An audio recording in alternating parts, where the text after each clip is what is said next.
Good morning. My name is Tony Chooks, and I'm very excited to be here. It's great to have an opportunity to be back in the Northwest, and I come here sometimes because I am a sports official, and a lot of times you guys see me here and you think, it's Tony, he's a Raider fan. He's just here to watch the Raiders because he wants to watch the Raider game. I know him. Well, I am a Raider fan, but there hasn't been much to watch this year, so looking forward to baseball season. But it is great to be here, and I want to start off by just thanking Hans and Ann. Appreciate Hans. I was on vacation when Hans called me and to give me the opportunity to be able to preach here, and when he said he wanted me to preach on something, I said, I actually have something to preach on, and I'm very, very excited to be able to share it with you today. So I am so much looking forward to that. One thing I want to say is I love your worship team. Who said you got to be black to have soul? I mean, these guys, they getting up here. I mean, I thought Ray Charles was up here or something, man. These guys, it was great up here. So very, very encouraged and great to be able to have that. I'm going to go ahead and get started here. The title of the lesson is Knowing Race to Win the Race. Matthew 28 clearly states that we are to make disciples of all nations. Nations are made up of people, therefore we must be experts in race if we are to win the world for Christ. In the course of this lesson, we will talk about the uncomfortable subject of race, which has been hijacked by the news media so that society is shackled and nobody wants to say anything. We will also define race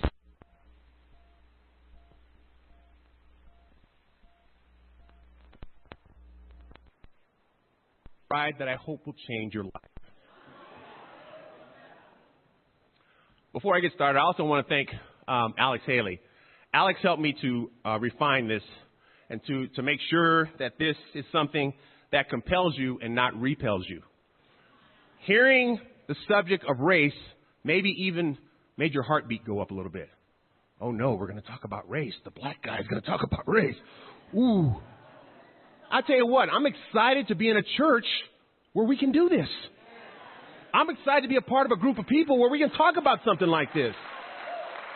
That needs to be able to happen, especially given the scripture I just read. I want to give you a little bit about my background for those of you that don't know me. I grew up in California in a very racially eclectic neighborhood. Basically, we used to play war in our neighborhood because we had anybody that's ever been in a war lived in our neighborhood. We had Mexicans, we had Filipinos, we had Russians, we had Germans, we had Italians, we had, you name it, Filipinos, French. Everybody lived on my cul-de-sac. And so I grew up just thinking, okay, people might look a little bit different, but people are people. And these were all pretty good people. You know, like all kids do dumb stuff, but nobody went to jail, nobody killed anybody. And so these were pretty good guys. Basically what they were stereotype killers. I could never racially stereotype anybody based on the people that I grew up with. And so that was always a really powerful, positive thing for me. I went to a black Baptist church from 1963 to 1972. And I have to say black because that's just the way churches were and even are today. Okay? And when I say black, I mean black.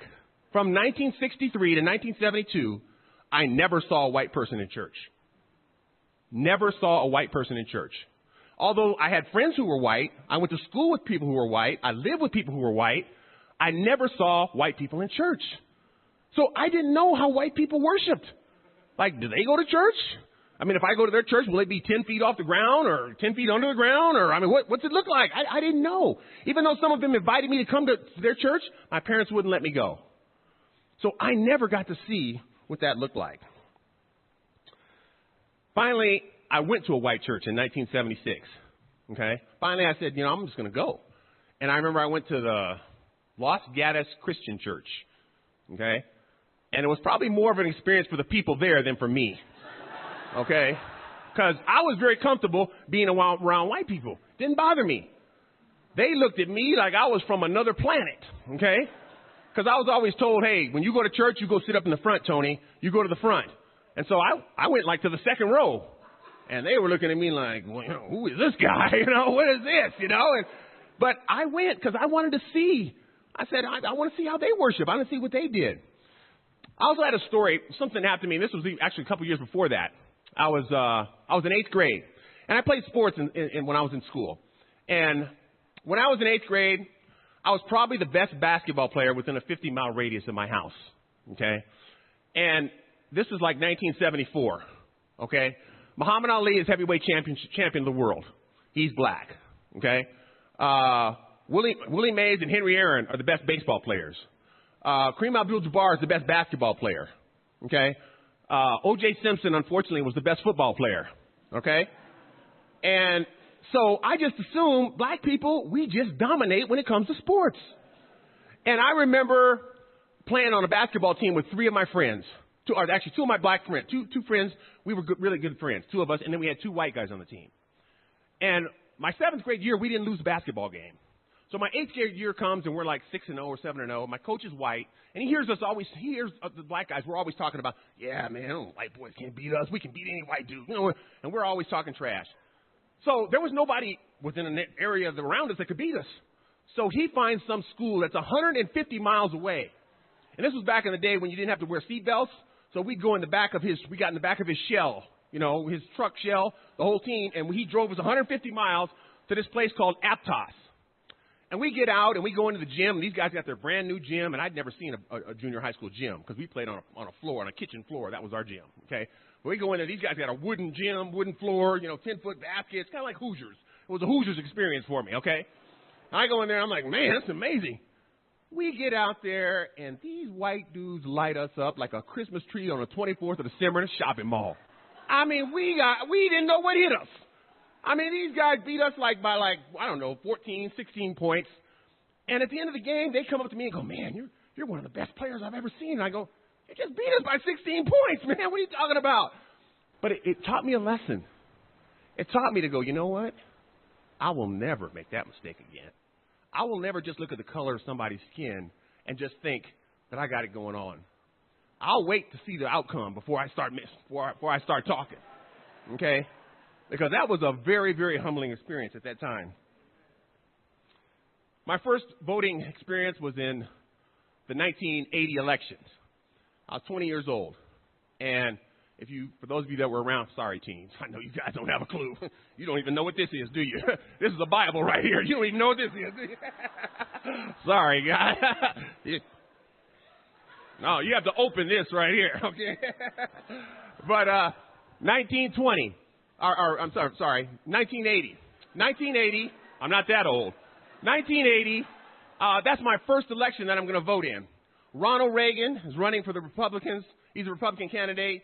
And Carter is running for re-election. He had won the presidency in 1976. Now, I can tell you right now, no black person in my family had ever voted for a Republican except for maybe Abraham Lincoln. Okay? I can just tell you that right now. I went to the library because I wanted to research it. I wasn't just going to do what my parents did. I went to research it. So I went to the library, and I sat in the library, and I checked out what they call microfiche. And I listened to Ronald Reagan speak. And I listened to people laughing back there because they know what that is. All right, and I listened to both speakers, and I got to tell you, Ronald Reagan was a phenomenal speaker. I mean, the guy was unbelievable. And I just thought, we're still in the Cold War. We need somebody that can stand up there and really talk. So I voted for Ronald Reagan. Now that's all I'm gonna say on that. Okay. In 1982, I became a Christian. Okay. Became a Christian in 1982. And one of the things that attracted me so much was I heard about this notion of winning the world for Christ. And I just thought, what a purpose. Win the world for Christ? You mean everybody? Like, we don't just have to have black churches and white churches and brown churches and red churches and yellow churches. We can have everybody? Oh, man, sign me up. I want to be a part of that. And then I walk into the church. Because basically back in those days, the church was being persecuted, literally. There was a lady out there who had a sign saying that this is a cult and these people are crazy and blah, blah, blah, blah. As soon as you come on the parking lot, okay, this lady was there. And so they kept me away from church while they were studying the Bible with me. And I'm almost about ready to become a Christian. And finally they take me to church. And I see this, and it's like 5 minutes before we get there, and they say, oh, by the way, there's this crazy lady that's going to be standing out there and blah, blah, blah, blah, blah. I'm there now. I'm 20 miles from home. I can't walk, so I don't have a choice. I got to go in, So I get in, I get out of the car, and this lady, she's fresh meat. I'm a black guy, easy to spot me. I'm 6'3". She runs over to me. These people are crazy. Huh?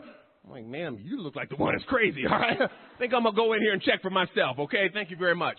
She gave me some literature or something. I threw it in the garbage, okay? I just went in. And I saw something that just blew me away. I went in there, and it was probably 350 people.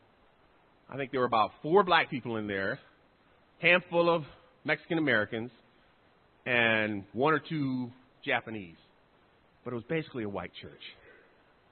But nobody looked at me crazy. They didn't look at me like the church where I went to in 1976.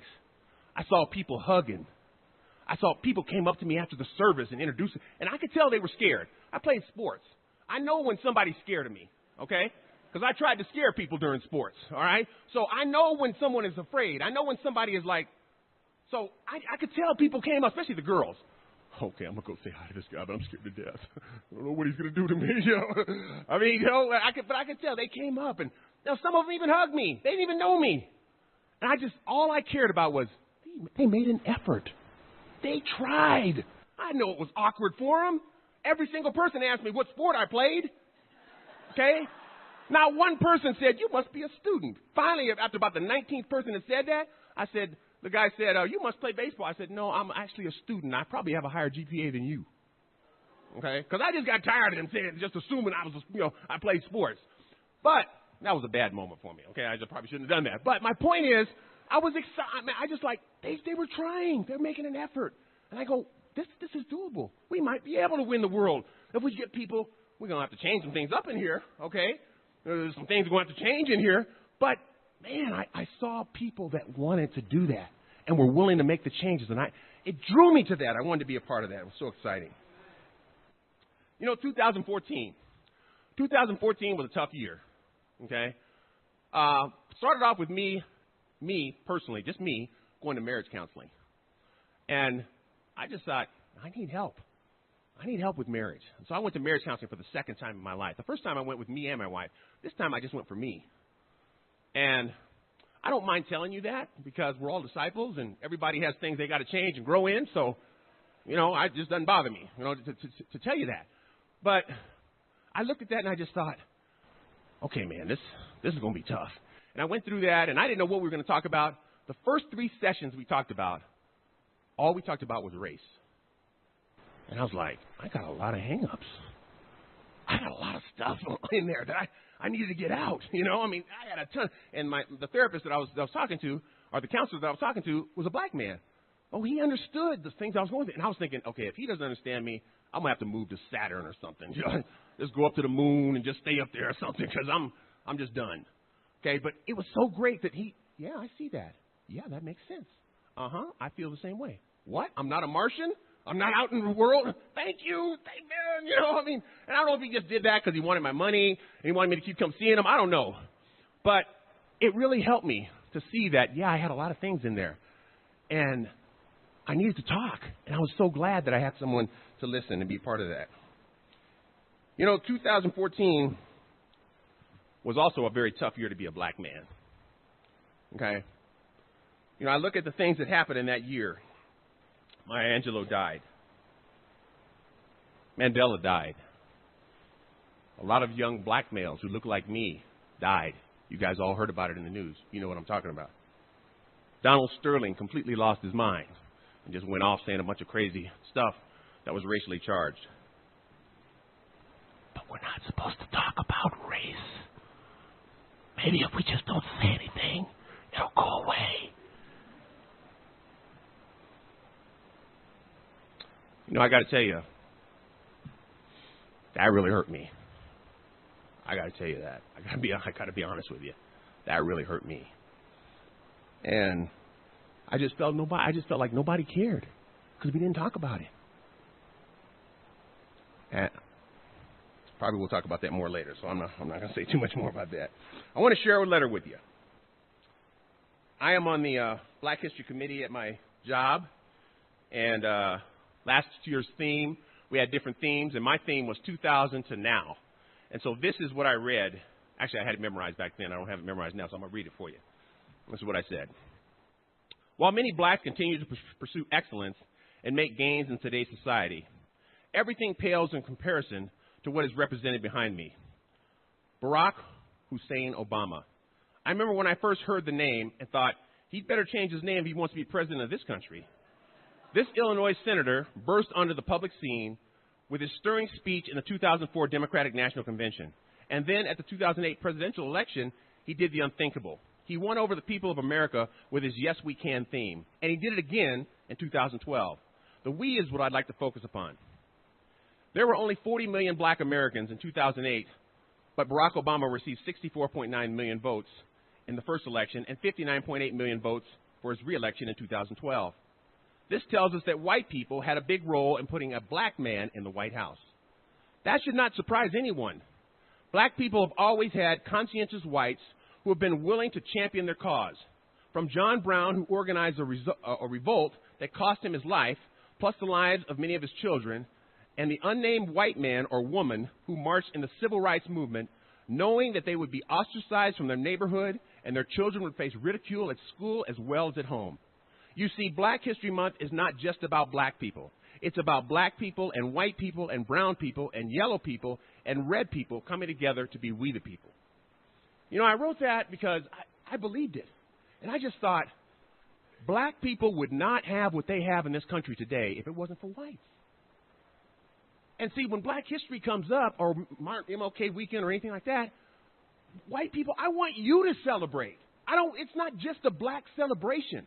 Black History Month is not just for black people. MLK Weekend is not just for black people. It should be a celebration of everybody, especially in the church, especially in God's kingdom, where 1/4 of the countries of the world are in Africa. 1/4 of the countries of the world are in one place, one continent. We got to learn how to celebrate and bring this together and not have it be something that puts us away. We should be excited about that.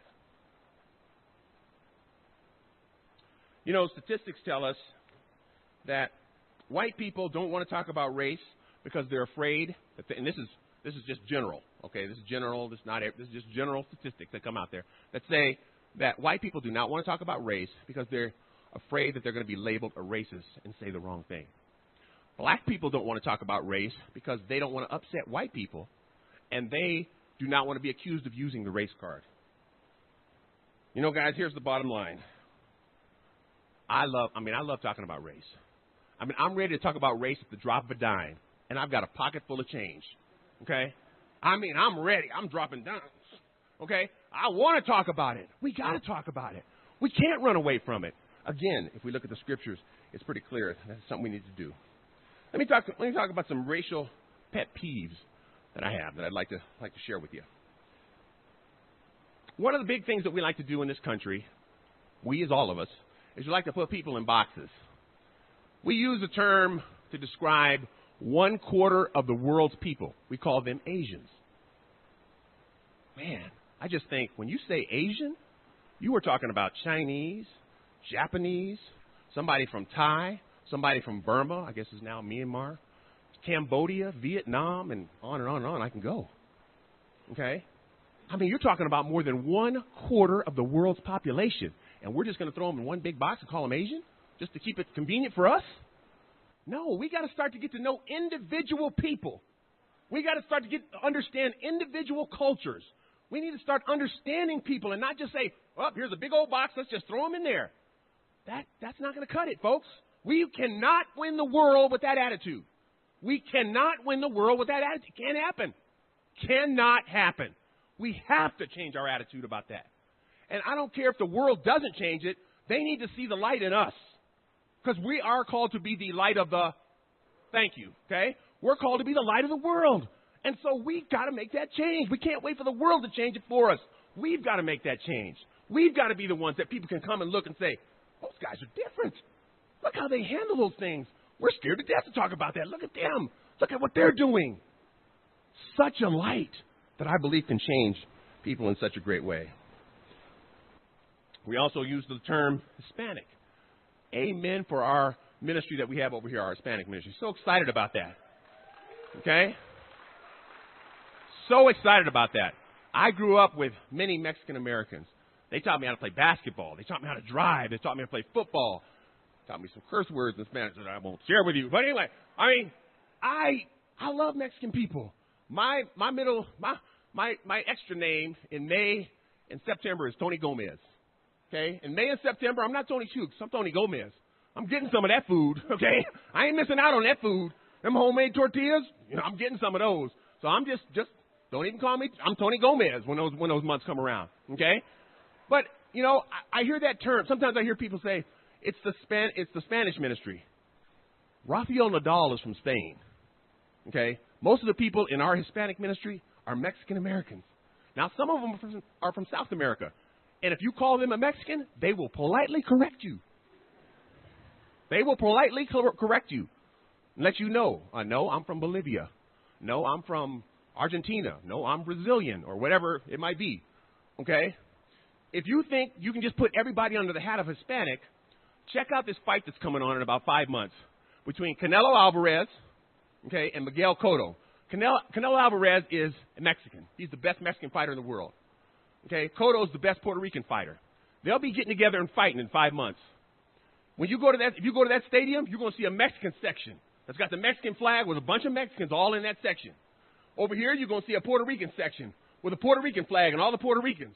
Nobody's going to be wearing have a Hispanic hat on, saying it don't matter who wins, they're both Hispanic. Nobody's going to be wearing that hat. Okay? They're going to be letting you know I'm either one or the other. And if you make the mistake of going up that Puerto Rican and saying, hey, you're a Mexican, he might go upside your head, okay? Because this is a fight. You're going to see better fights in the stands than you probably see in the ring, okay?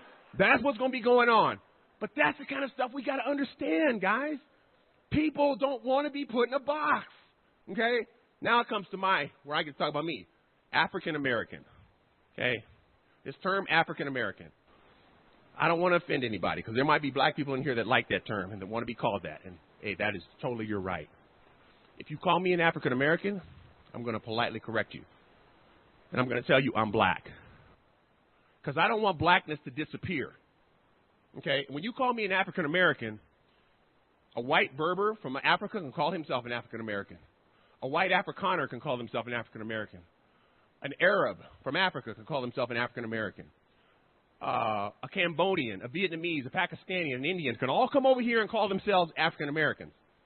They don't look like me. They don't have my cultural experience. They're not me. I have nothing against those groups. I'm just saying they're not me. Okay? The second reason I don't want to be called an African American, because Africa is a continent. Okay? And so when you say African American, where in Africa are you talking about? Are you talking about South Africa? Are you talking about Mauritania? Are you talking about Kenya? Are you talking about Chad, Niger, Zimbabwe? Where in Africa are you talking about? Okay? If you call me an African American. Once again, the big box theory. Okay? And then the last thing is, when you refer to, you've heard the term European, but you've probably never heard the term European American. When you talk about Europe, you say, oh, I am French. I am German. I am Spanish. I am British. I am Belgian. I am Swedish, whatever you say. And that's the way it should be. Okay? That's the way it should be. We got to do that for everybody, not just for Europeans. We got to do that for everybody. Because once again, we're talking about winning the world. The world is made up of races. We have to deal with it, folks. The world is made up of races of people. And we have to get to know those people. We have to get to know them. We have to find out about their culture. What do they like? What don't they like?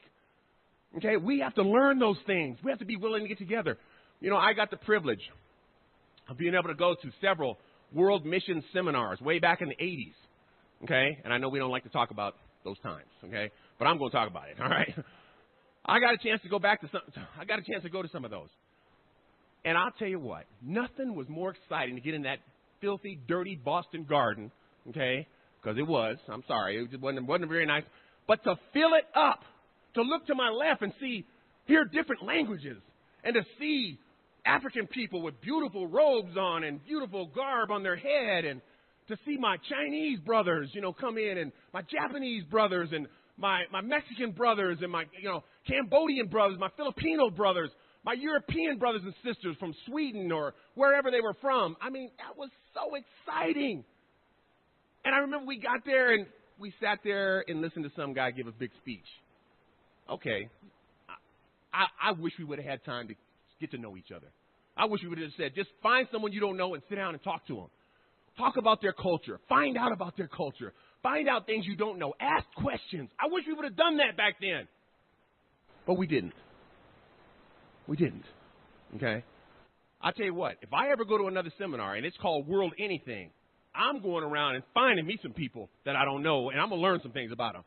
Okay? You might not see me in the speech, okay, because I'm going to be fun. Let me take you to dinner, bro. I don't know anything about your country. Let's talk. Tell me about your country. Tell me about what you do in your country. How do you live? What's your day like? I'll tell you about mine so we can learn something about each other so we don't have to listen to the news media tell us about it. Okay? We can learn for ourselves. You know, that's something that I really want to see. That's something that I'm excited about. You know, I really believe that the news media has hijacked the term race or racism. They've hijacked it. You see, and I'm going to give you the definition here in a minute. I'm going to give you a definition, at least what I think the definition is, okay? Because if you think about it right now. Have you ever heard anyone define racism? The media doesn't want you to know what it is because they take things like stereotypes, bigotry, prejudice, okay, those types of things, which are just little asteroids over here, and planet racism sits over here untouched. We sit over here and we talk about these things. Well, he called me this, so he's a racist. Well, he said black people eat fried chicken, so he's a racist. Black people do eat fried chicken. What the heck? What are we arguing about? Mexicans eat beans. Yes, okay, they eat beans. White people eat mayonnaise. Hey, come on now. What's the problem? What's the problem? Ain't nothing racist about that. Those are facts. What are we complaining about? But the media will say, oh, that's racist. He said black people eat fried chicken. He's a racist, you know. And we believe it. Oh, I better not ever say that. Oh, man, that's going to be hard not to say because that Tony Chus can put away some chicken, boy. I better never say that. You know, we got to grow up. We got to grow up. We got to get away from that. We got to stop thinking that way. Okay? We can't be hijacked. Cannot be hijacked. We got to know what it is.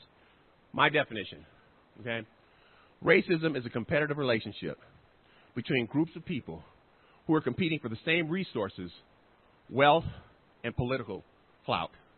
When one group of people gets so much of those three things that they can hurt and injure another group of people, they are practicing racism. If you notice, it's a group phenomenon. It's not individual. We don't have racism between one guy and another. We don't have that. That's bigotry. That's prejudice. That's discrimination. Okay? Racism is group to group. It's a group phenomenon. Okay? It's a group phenomenon. And we got to understand that. We need to see that or we'll never solve it. We'll never get that fixed. Let's go to the scriptures here. Okay? If you would, open your Bibles to Matthew 28. And I got to pull out the glasses for this because I can't see this. All authority in heaven and earth has been given to me. Therefore, go make disciples of all nations, baptizing them in the name of the Father and the Son and the Holy Spirit, and teaching them to obey everything I have commanded you. And surely I'll be with you always to the very end of the age. I have no idea who Shirley is, but the thing I want to focus on is, that was a joke, teens. You guys didn't catch that. Come on, guys. You guys are supposed to be the sharp ones in here. All right. You know, we have focused on go. Okay? That was our theme. I think, what was it, 2 years ago? I think that was our theme 2 years ago, go. So we focused on that. Heaven knows we focused on disciples. Okay? Maybe even over-focused on it. It's time to focus on nations. And I don't mean just a count. Remember the KNNs? We're in 98 nations of the world. We don't know anything about any of them, but we're in 98 nations of the world. Okay? No, guys, we got to focus.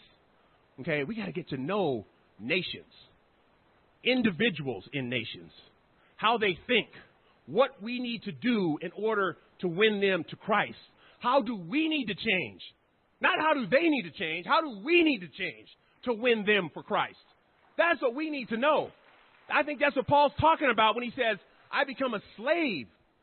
I think he's saying, I'm going to do whatever it takes to help somebody else. I'm going to get out of my comfort zone to find out what I have to do to bring other people in, to help them to want to get to know Jesus Christ. We have to be willing to do that. 1 Corinthians chapter 9.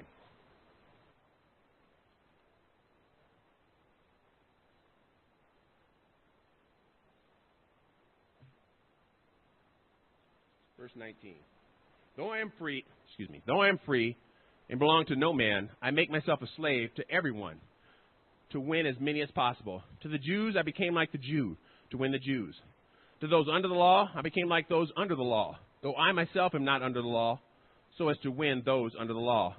To those not having the law, I became like one not having the law, though I am not free from God's law, but under Christ's law, so as to win those not having the law. To the weak, I became weak to win the weak.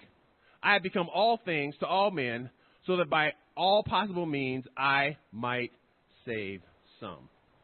Man, is that an incredible heart? But you see how specific Paul got here? First he says, to the Jews, a race of people. To the Jews, I became like a Jew. Okay? Then he goes to a specific type of Jew. To those under the law, that's a specific type of Jew, I did this. Then he says, to those not having the law, Gentiles, non-Jews, I did this. Then he just throws in for good measure, to the weak, anybody that's weak. And then he just says, let me just make sure you understand, I'm talking about everybody.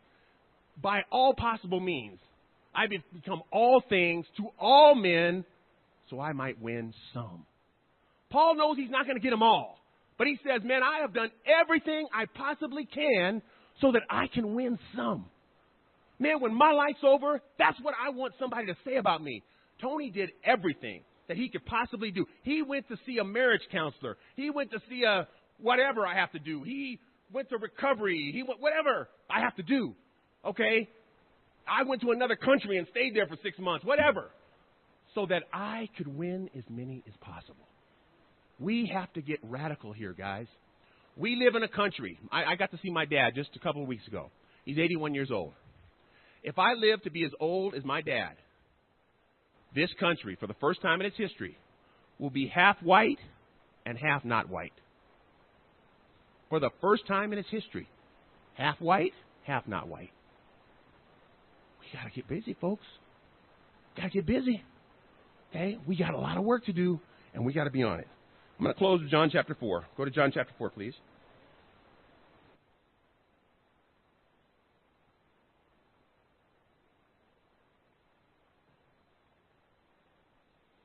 John chapter 4 and verse 1.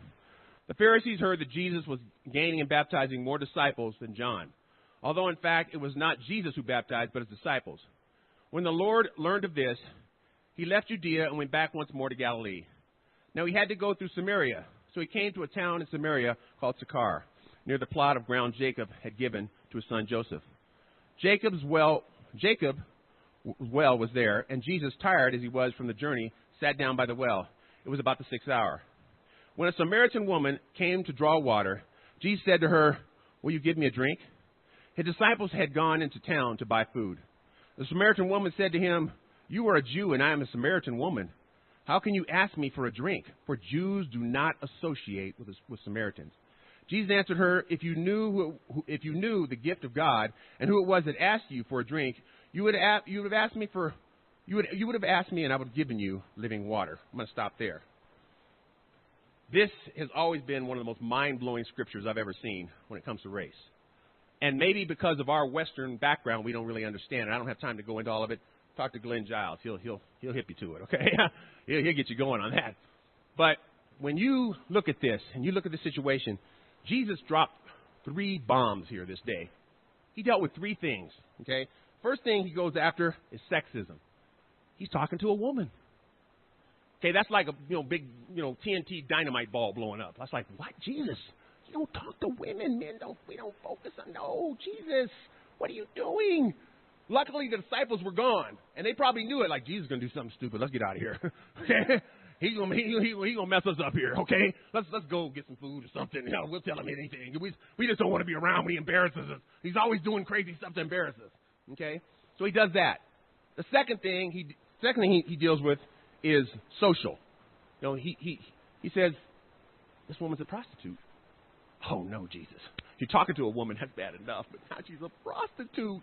What does that make us look like, Jesus? Come on, okay? I mean, why are you doing this to us? Okay, and that's kind of like a Scud missile, okay?